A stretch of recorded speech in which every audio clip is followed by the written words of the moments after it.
పంచాయతీ ఎన్నికలకు సంబంధించి ఒకవైపున కడియం శ్రీహర్ అనుకుంటా పంచాయతీ సర్పంచ్ని ఏకగ్రీవంగా ఎన్నుకుంటే 25 లక్షల రూపాయలు ఇస్తానని ప్రకటించారని ఒక పక్కన వైరల్ అవుతుంటే ఈలోపు భారతీయ జనతా పార్టీ నాయకుడు కేంద్ర మంత్రి బండి సంజయ్ కీలకమైన ప్రకటన చేశారు. ఎవరైతే పంచాయతీలలో భారతీయ జనతా పార్టీ సర్పంచులు ఎన్నుకుంటారో వాళ్ళకి ఆ గ్రామానికి 10 లక్షల రూపాయల చొప్పున నజరానాన్ని ప్రకటించారు. 10 లక్షల రూపాయలతో ఆ ఊర్లో అభివృద్ధి పని చేసుకోవచ్చు, తద్వారా మంచి చేసుకుందాం, ఇట్లా గొడవలు లేకుండా ఏకగ్రీవంగా ఎన్నుకునేటటువంటి విధంగా ముందుకు రండి అంటూ ఇచ్చినటువంటి పిలుపు సంచలనం సృష్టిస్తోంది.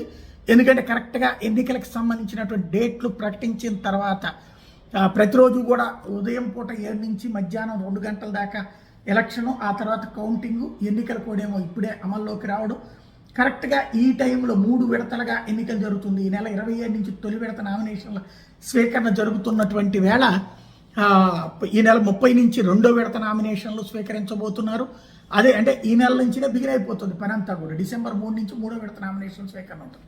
వచ్చే నెల మధ్యలోనే శాంతం పూర్తయిపోతుంది. 12,760 పంచాయతీలు, 1,12,534 వార్డులకి జరుగుతున్నటువంటి ఎన్నికలలో బీజేపీ వాళ్ళని ఎన్నుకోమన్నటువంటి కోరికతో పాటుగా దానికి తన తరపు నజరానాన్ని ప్రకటించుకురావడం అన్నది కీలకం.